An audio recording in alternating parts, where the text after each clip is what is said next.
Es ist mega gemein, die Leute reduzieren dich nachher einfach auf so 3 Minuten, wo du irgendwelches Zeug betrunken laberst. Meinst du, hassen mich die Leute? Nein, das darfst du nicht nennen.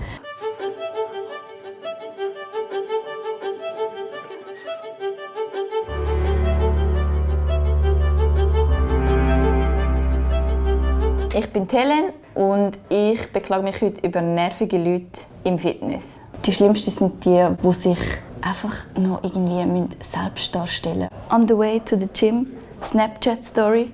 Und eben, dann machen sie so in der Garderobe so im Spiegel Selfies und du stehst so hin, so ja, danke für das. Währenddessen sie im Gym sind, siehst du nichts, weil Liegestütze können sie sowieso nicht. Das sieht dann so aus.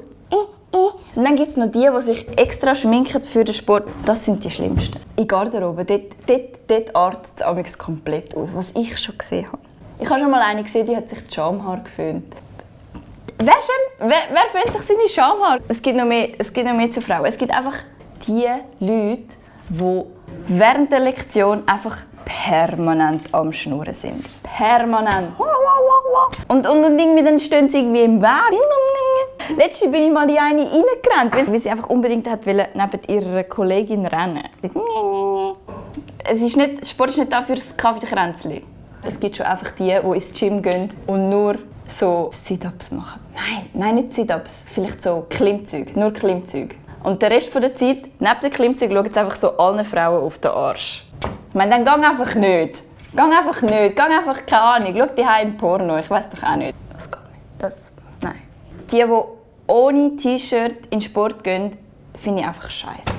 Niemand will deinen Bauch sehen, auch wenn du vielleicht einfach dünn bist. Es ist einfach unhygienisch. Also zieht euch etwas an. Habe ich schon gesagt, dass die Leute leiden müssen? Ich will Schweiß und Blut sehen und nicht... Nein, okay, vielleicht kein Blut.